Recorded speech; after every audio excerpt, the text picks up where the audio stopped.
Visakha fish హార్బర్లో ఉన్నా నేను ఇప్పుడు. విశాఖ ఫిష్ హార్బర్లో ఇది ఎండు చేపలు. ఇది మనకి ఇలా ఎండబెడతారు. ఆ బోటుల్లో తెచ్చి ఇక్కడ అంటే ఈ బోట్లలో వాళ్ళు సముద్రంలో ఉన్నప్పుడే ఎండబెట్టేసుకొని వస్తారు. ఆ బోట్ల మీదనే పైన ఎండకి కొన్ని ఏమో ఇక్కడ తెచ్చేసి ఇక్కడ అమ్ముతారు. అదే ఇక్కడ వీళ్ళు గ్రేడింగ్ చేస్తున్నారు. ఇట్లా కుప్పలు పోసి కేజీలాగా అమ్ముడుపోకపోతే కొంచెం వేస్ట్ ఉన్నా కూడా కోళ్ళ ఫారాలకి తక్కువ రేటుకు ఇచ్చేస్తారనమాట. ఇది కుప్ప. ఇట్లా కుప్పలుగా వడ్ల రాశులాగా పోసి చేస్తుంటారు. మనకి ఇవన్నీ బోట్లు.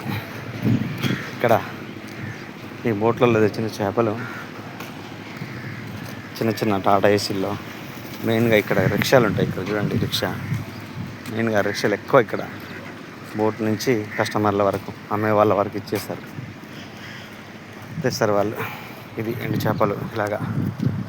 ఇది కోళ్ళ ఫారాలకి ఇంకా వేరే యానిమల్ పెంచే వాళ్ళకి ఇంకా కొన్ని ఫిష్ తినే ప్రతి ఫారంకి అంటే కోళ్ళ ఫారాల్లాగా పిట్టల ఫాము, అవి కౌజు పిట్టల ఫాము ఇవన్నీ ఉంటాయి కదా అట్లా. ఇది కుప్ప.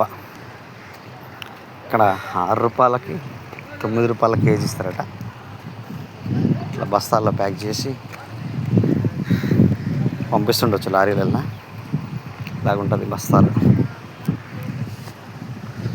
చూడండి ఇది ఉప్పు చేప వేసేసి కుప్ప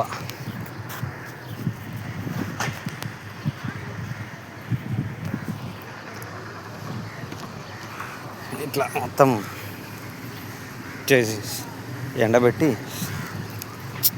చిన్న బోట్లు, పెద్ద బోట్లు, ఇక వీలైనంత ఎక్కువ దూరం పోతే పెద్ద బోట్లు, మామూలుగా తక్కువ దూరం పోతే చిన్న బోట్లు. మరి ఈ బోట్లలో వీళ్ళు కనీసం ఒక్కోసారి 100 కిలోమీటర్లు కూడా వెళ్తుండొచ్చు.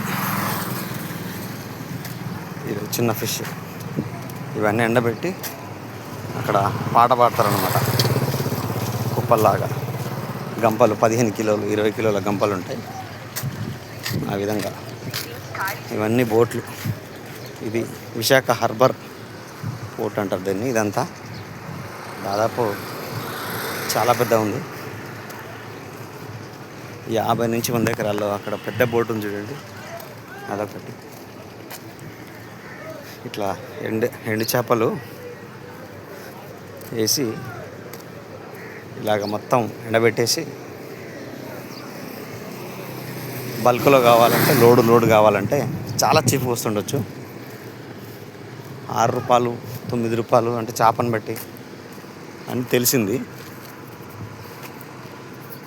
కాబట్టి కోళ్ళ ఫారాలు కానీ ఏదైనా ఫారాలు ఉంటే విశాఖ హార్బర్కి వచ్చి లోడులాగా టాటా ఏసీ లాంటిది చిన్నది వేసుకొని వచ్చి తీసుకొని పోవచ్చు. హైదరాబాద్ నుంచి కానీ ఇంకా ఎక్కడి నుంచి అయినా వచ్చి.